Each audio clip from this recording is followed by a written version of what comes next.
All right, good evening. Tell me if you've heard this joke before. A wizard, a smuggler, and a farmer walk into a bar. Let's start the show. Tonight we have a special guest. I'm going to bring them in second to give them a time to prep, but we bring in Lord Joffrey Fossa from another galaxy with another name. How are you doing, sir? I'm doing fantastic. And I just want to say, I get it. Now I get it. Okay. Now I get You it. see what I'm saying, right? Yeah. I get it. He's talking about the order of the Star Wars movies that we are covering tonight. This is episode 4 that we're starting with. We're going in release theatrical order and not in chronological order. Coming up next, we have a young Jedi himself named That's So Caden. Caden, how are you doing, sir? I'm doing good. I grew up on Star Wars, so I'm really excited to talk about this movie tonight. All right. And here, last but not least, cloaked in black. I knew him as Palpatine. You know him as the Emperor. Some may call him the executive consultant. How are you doing? He's speaking through the Force. Hold on, let me translate. He said something. The Force. Something. Dark side. All right. So tonight, as Caitlin says, he's a big fan. We all are. I think even we've converted Vic. Another one. George, you're welcome. To Star Wars. We're starting with episode 4, originally called Star Wars. We know it as A New Hope. Whoever would like to take it, Caden, if you are the biggest fan, you can go first. Tell us what you think about it, how you got introduced to it. Your thoughts, please, sir. Yeah, so I mean, of course, I grew up not in the era of this original trilogy, not even the prequel trilogy. I grew up in the sequel trilogy. Wow, okay. But I would watch all of these movies almost religiously as a child. My dad would play them as much as he could. I would go to Disney a good amount of times and ride the Star Wars rides over there. I love this movie, A New Hope. I find it's probably one of my top 10 favorite movies of all time. We'll get into one more Star Wars movie that I think is a lot better than this one, a little whenever we get to that movie eventually. But this is really the movie that started this thing that has become sort of one of the best parts of my life, which is Star Wars. It's probably my thing that I'm a biggest fan of besides wrestling and roller coasters. Okay.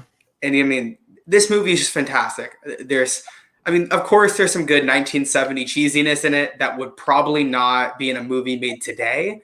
The graphics are not, they're just not 2020 graphics.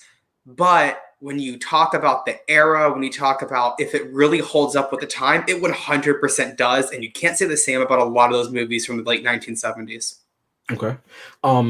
Question, because you said that you started on the sequel trilogy. Was episode 7, The Force Awakens, the first Star Wars, or did you, as you said, watch it with your father, A New Hope, first? I don't know the exact first one that I started on, but before even Force Awakens came out in 2015, I had seen the original trilogy plus the prequel trilogy about 80,000 times. I saw the Clone Wars animated movie in the theaters. I watched the Clone Wars show, both Clone Wars shows. I've seen it all. Okay. I'm very curious. I might save this till my go around because I don't want to cut into anybody's time, but I'll preface this and you could think about it. I'm curious as to which one is your favorite. I know you kind of teased it a little bit saying that there might be one that's better, but it seems like this is like number 2 compared to whatever one you teased earlier. My number 1 favorite is Empire Strikes Back. I think a lot of people consider that the best one. Mm-hmm. I 100% am on board with that. Vic, have you seen Empire yet? Did you just watch A New Hope? I just finished A New Hope as we speak. All right. I won't and Kate and I will respect the spoilers for Empire, but I have to say that is my favorite. Here's the thing. This movie clearly has been spoiled for me for decades now. Really? I'm one of the many people that pretty much refused to watch this stuff because, it just, people were just real uppity about it, for lack of a better phrase. Mm-hmm. You know what I mean? Now, lately, Vic has been obsessed with this word uppity. He's been using it in group chats, private messages. Everything. Okay, so fine. For another word, to use another word, people were very pretentious about it. Okay. Right? However, after watching this movie now, I want to watch it on VHS because I get it. For the 1970s, for all of this to happen, I get it. Now, the reason I say I want to watch it on VHS is because I saw the download. It was episode 4, New Hope. So I feel like a lot of this was redone because Jabba the Hutt looked way too good. Yeah. Okay, I will explain this. So the version that I watched it on Disney Plus, right? I'm guessing that that's also the stream that you were able to watch your copy from. Mm-hmm. The one drawback, and Kaden, I'm curious to see, and Chris, when he comes in here as well, if you all agree, I wish that they had in distribution the original versions of the film, because the Jabba the Hutt that you see, he's talking about, and I'll get to the synopsis in a moment. I just want to get a general idea of what everybody thought about this movie. But the Jabba the Hutt that Vic is referring to, we see Jabba early in this version. That is the 1997 re-release, okay? And essentially that is, Vic, if you don't know, that's gearing up to Phantom Menace. When Steven Spielberg showed George Lucas a rush of Jurassic Park and everything that they were able to do with ILM, right? And George saw that the dinosaurs were photorealistic. He says, you know what, maybe let me see if I can do something with Star Wars. And so he tested it out with the original trilogy, 4, 5, and 6, and he added different things that he always wanted to do way back when or throughout the years in the spate of time in between. It was a 20-year difference. Now, he used the profits off of that, right, to then start working on episode 1, The Phantom Menace. And that's why you see that is so digital heavy. And that's the beginning of the digital era, the true digital era of Star Wars, episodes 1, 2, and 3. And I really think, and this is a tease for a few weeks now, that episode 3, what he did on that still stands up to Caden's point that there's some scenes that I'll point out in episode 3 that up until maybe 2015, I thought that they were actual actors in the suits, and they were all CGI rendered characters. So a testament to him, but that's what you're referring to. That's why it looks so good compared to what you like. I realized that this was clearly redone at some point. So I was just like, all right, I wonder how much of this was redone, because I went into this thinking, okay, 1977. All right. Mm-hmm. But then, I mean, those re-releases are fairly infamous for. Yeah. I mean, they changed the Greedo scene, got a little bit of a change in there too. I mean, there's a lot of things. I mean, the Jedi Rock scene, which we'll get to in Return of the Jedi. Mm-hmm. I mean, there's some things in there that were not good changes. No, I mean, there's like one thing that I really, really liked was the first time I saw the Jedi mind trick, because I've been hearing about this Jedi mind trick for decades.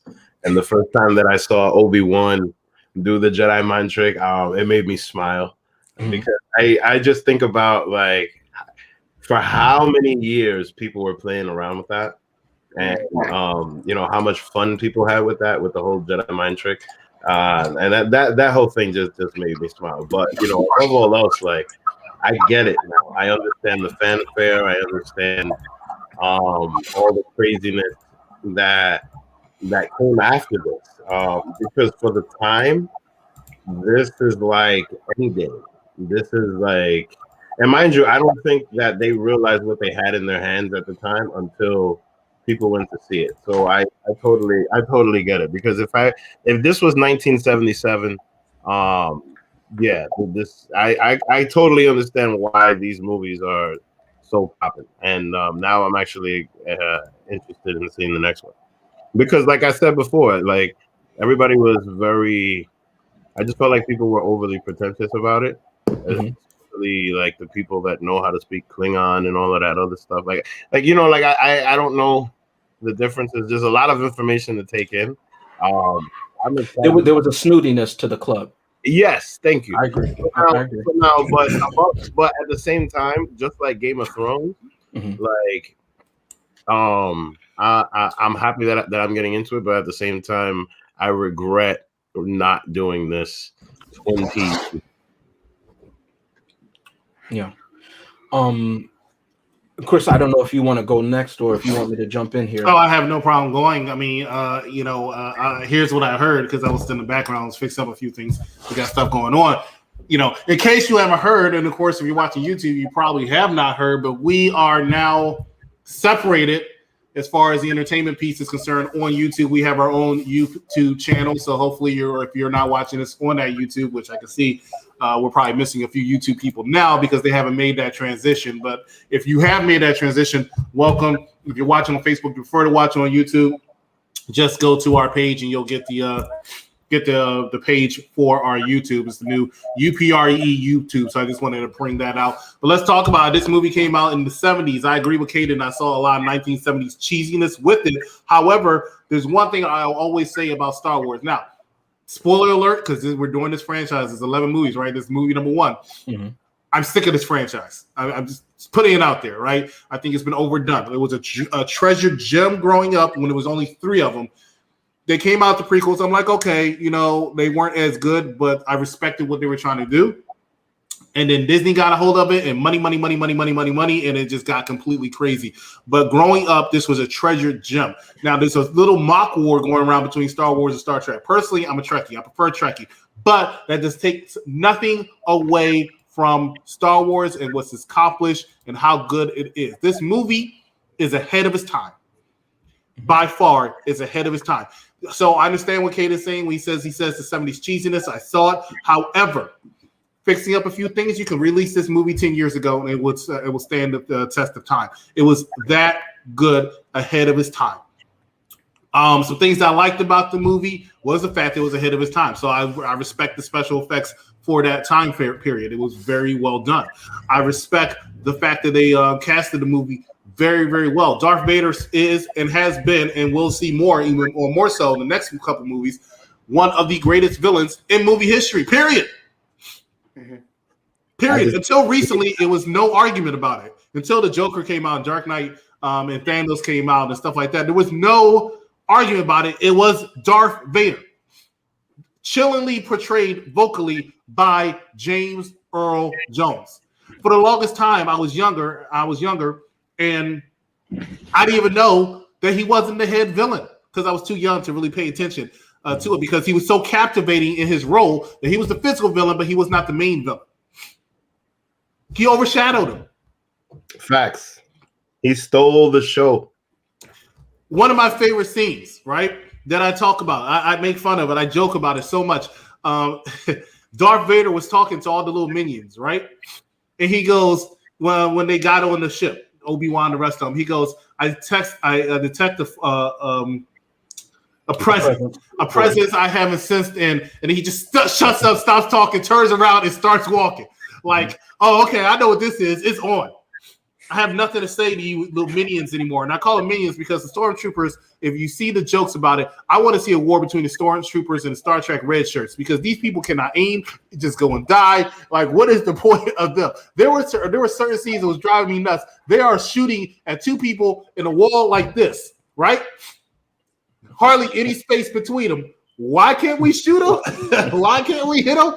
And then Princess Leia, she was just as bad, bless her soul. Like, she wasn't hitting any of the daggone white stormtroopers either. It was awful, but you got to respect it.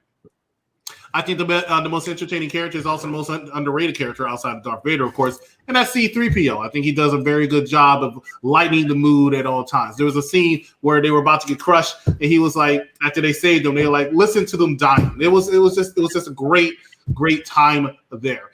Some stuff I didn't like about the movie was actually, it really wasn't a lot. I have to admit that I was happy that the uncle and aunt was taken care of, I'll say, because they were like dragging the movie down a little bit for me. But Palpatine, as I said earlier, Palpatine. It was terrible. So, but besides that, I mean, I thought it flowed very well. It was very well done. There's some Luke and Leia stuff that's uncomfortable for obvious reasons. We'll talk about that for later movies. But you know, it was just a good time. It was a good job done when they re-released it in the theater. I think I did go watch it. I don't recall, but I think I did go watch it with the new scenes, and I like it better with the newer scenes anyway. The scenes make sense, but I mean, you could tell. I mean, him stepping on Jabba's tail was a little awkward, but it worked. So I did like it, and Han definitely did shoot first. Mace, you want to go ahead? And let me tell you, if you were a wrestling fan, you would know that Mace is not a good name for you to have. I know why you have Mace, but yes, that's a teaser for future another movie where they continue a trend in this movie that they started in this one. Vic, that's a tease for you. If you can figure it out, then you'll know what I'm talking about. Hey, Okay. my best friend's uncle's niece is What? also a fan of Star Wars. All right. Anyway, Chris early tonight, ladies and gentlemen. I was just saying. I will agree with everything that everybody said. But I will throw this movie a bone and say that I won't say that it's 70s cheese. And here's why I'll say that. If we compare this movie to a movie, I believe it came out in 1980, I want to say, Flash Gordon, both are in the pulp genre, right? But one is very pulpy, comic booky, that being Flash Gordon. And if you compare Star Wars, right? And let's talk about the first one because that's the one that we're reviewing tonight. And you compare Flash Gordon, one seems like a realistic galaxy, right? And the other one seems like a fantastical world or fantastical realm. It would be akin to something I would describe in Fantasia in the Never-Ending Story, right? Like that. Oh, that looks really cool. But Star Wars, what I'll give them credit for, even though they have, as Caitlin says, conventions that we wouldn't. If you were to make the same story, it would just be shot a little bit differently. I don't mean so much digitally, right? Especially if you compare it to Rogue One, where they use practical models and they just enhanced it slightly with CGI. But I mean, the way we do filmmaking today, the dialogue would be a little bit different, right? But it would still have the same spirit. And again, I compared that to Rogue One in as much as, and I'll call all of them that came after Episode 6 sequels, right? That to me held the truest or closest, aside from, I'll say, Revenge of the Sith, to the spirit of the originals, right? That's tipping my hand to how I view these films, but that one was very close. And so we can see the difference in filmmaking, but I don't know necessarily that I would even say back then there was cheese. A lot of these things that we see, even the convention of the stormtroopers being bad shots, that didn't come out until the sequel that nobody knew they were going to get, until this movie made like 500. That wasn't a thing back in 1977. There was never a space opera, as this movie has so often been called, right? You had space movies or films that took place in space, but in those typically, and most notably before this one, was 2001: A Space Odyssey. I think that came out in 69, I want to say, something like that. No, early 60s it might have been. I can't remember, but in the 60s, 2001: A Space Odyssey, and that one was very cerebral. And really, that's what Gene Roddenberry was going for when he came out with the motion picture, which came out a year after Star Wars, right? But this one, there's action packed. If you look at it, the world, as people often say about Star Wars, it looks dirty, it looks grimy and grungy. If you look, and the thing that I caught most was, and I agree with Vic that I wish I could see it on film itself, because the copy, there are some scenes when you look at Vader, his suit looks like it's been in combat. It's not smooth. Like if you look at the Vader, even in Rogue One, if you look at Vader in Rogue One, I'll say, I keep forgetting that Vic hasn't seen all the films. And I only say about Rogue One because he's in the trailer, Vic, that you can obviously see in Rogue One. So not spoiling anything for that, but there's a gloss to it, right? But in this one, it looks like even Vader's suit has been around for some time. There's a history behind everything that everybody's worn. I'll compare that to what we saw in Man of Steel. If you go back and you watch Man of Steel and you look at the Kryptonian Council, you'll see that their garments are not clean. Their garments are dirty. There's nobody who's been a tailor in that society for hundreds of years, right? They don't have anybody to do that. They only have certain positions because by that point in Krypton, everybody's cloned, right? So it looks like a lived-in universe, even though we're only seeing this small slice, this fraction of a percent of time in their civilization. That's what I like about Star Wars. That's what I liked about this one. I also like the fact that prior to this, there was no Obi-Wan Kenobi, there was no Luke Skywalker, there was no Han Solo, there was no Chewbacca, right? And let's put Chewbacca even before all the other ones. This is a guy in an orangutan suit, an elongated orangutan suit, upright, and people care about them. To Chris's point, people care about 3PO. They care about R2-D2, right? This is one movie. This is not a trilogy, remember. Get that out of your head. We just walked into the theater. We saw something that we had never seen before.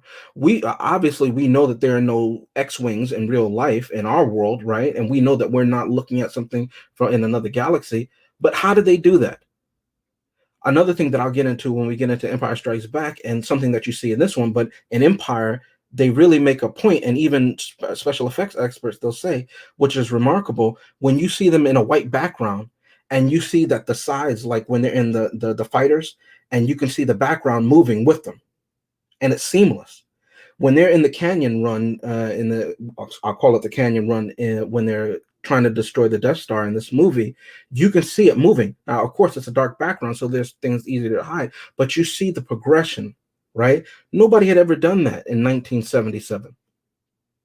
So even if he came back, and that's the thing I'll say, if my only thing, detraction about this is, I grew up, Vic said that he just watched it now. I grew up watching them on TNT and USA. They used to come on all the time in the 90s, right? And this is before the digital era, right? So the re-release in 97, because they came out in January, February, and March of 1997 consecutively, that hadn't happened yet. So I saw them, what they looked like when they came out on Laserdisc or VHS originally, right? And so in my mind, they're all mixed up, and I remember this, and was added later, and so on and so forth.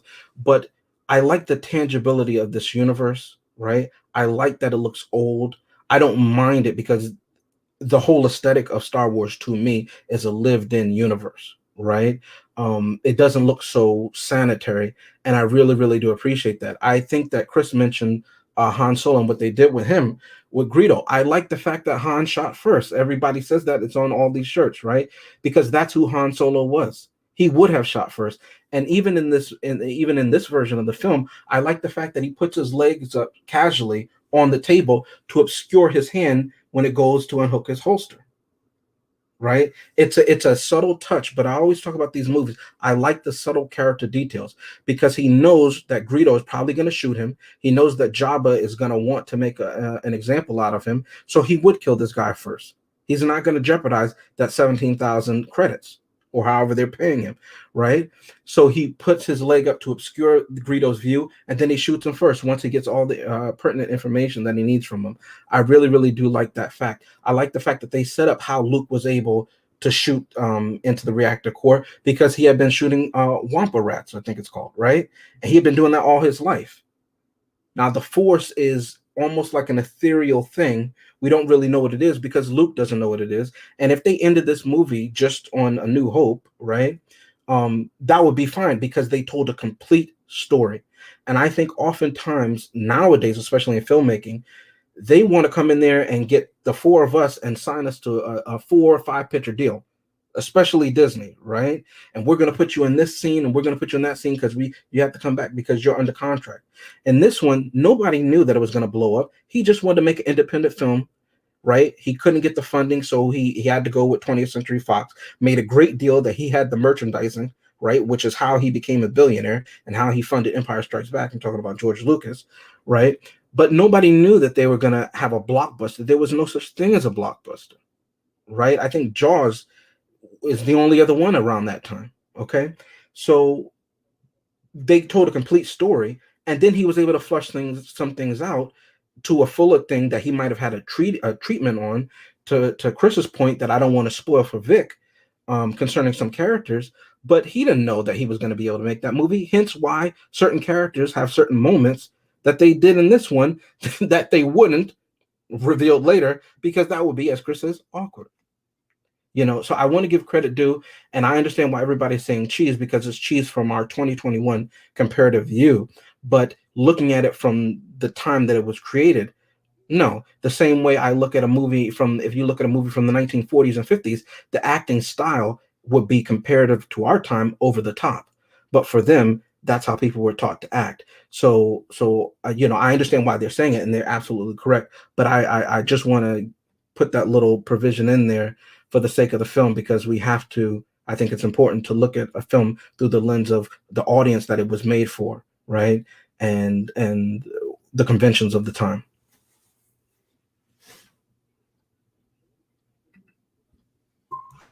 All right, so what we're going to do now is we're going to go around real quick. You're going to give your thumbs up and thumbs down, and then we're pretty much wrapping it up. But I think we're pretty much all in agreement. But Lord Joffrey Fassa, now, I know you said that now you understand. You said it about 20 times earlier. Tell me how much you understand. Are you going to give it a thumbs up or are you going to give it a thumbs down?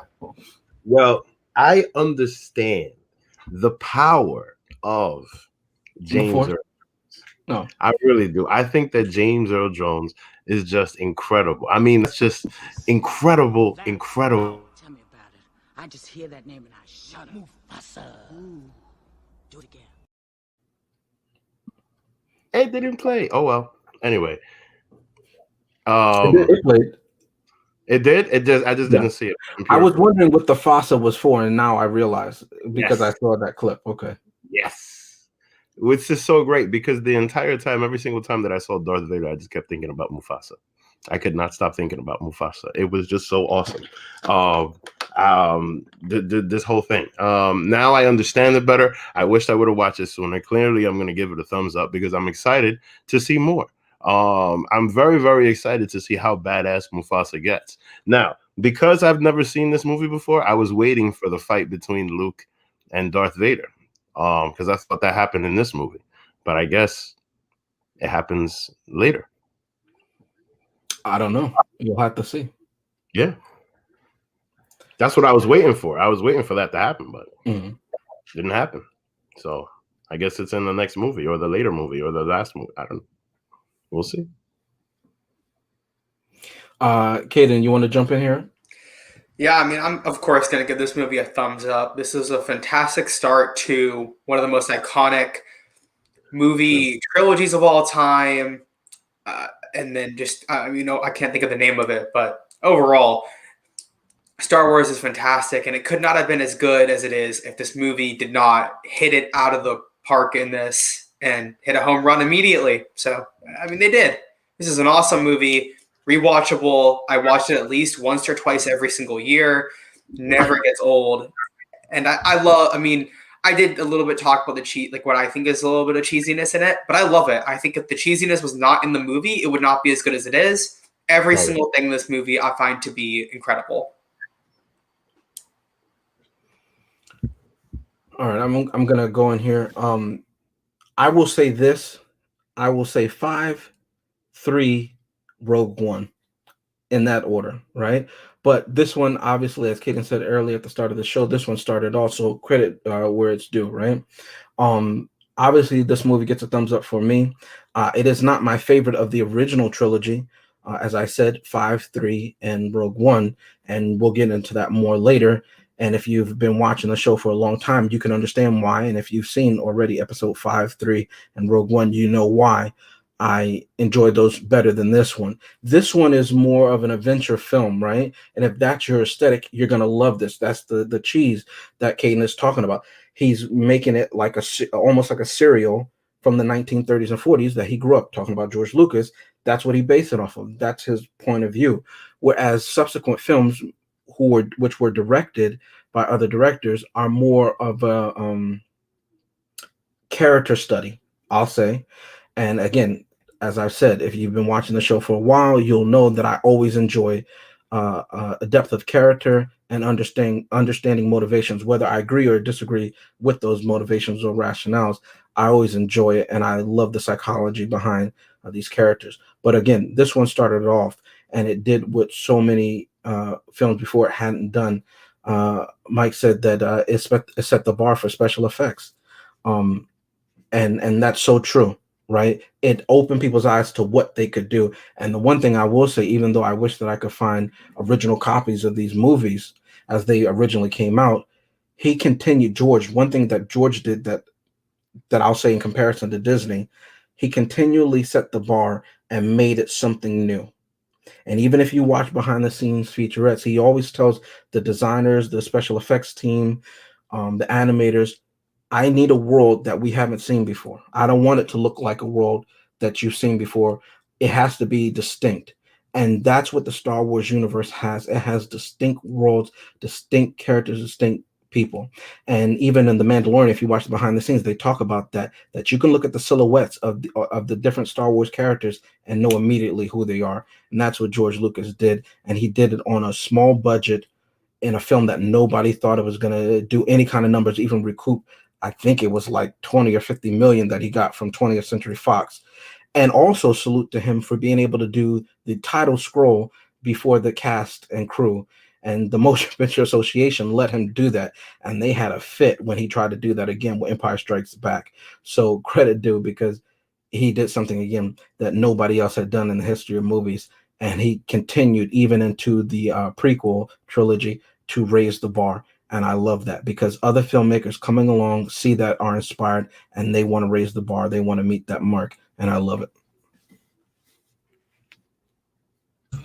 All right. So 3 thumbs up. Let's see what I'm going to give it. Now, this movie won an Academy Award for Best Picture. Why? Well, if you've seen the movie, you'll understand why. This movie is a fantastic movie from beginning to end. It created a franchise that has really not been duplicated when you think about it, even to this day.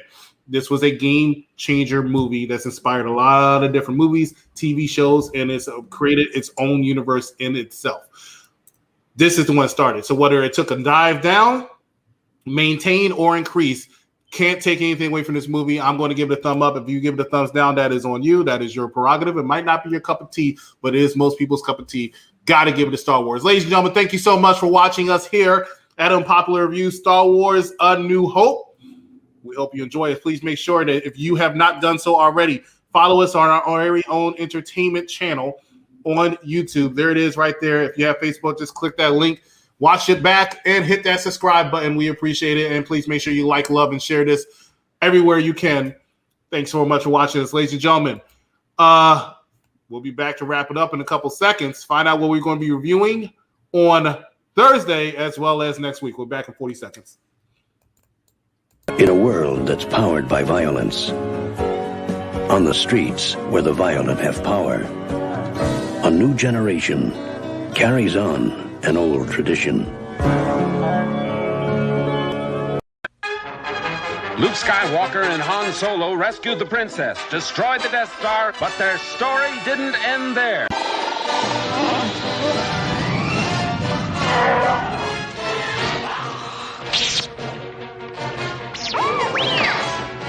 A big, new, sprawling space adventure in the Star Wars saga, The Empire Strikes Back.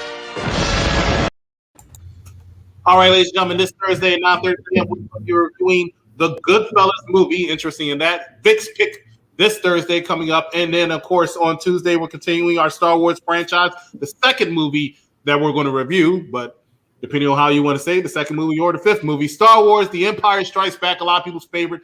Looking forward to this one. So, Lord Joffrey Fossa, take us home.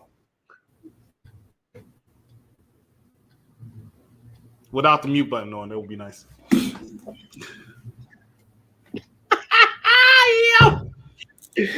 Oh man, that's funny. All right, ladies and gentlemen, thank you for joining us in another edition of Unpopular Reviews. Tune in on Thursday to see Goodfellas, my pick. Love it. Thank you for coming out. God bless and good night. Night, everybody.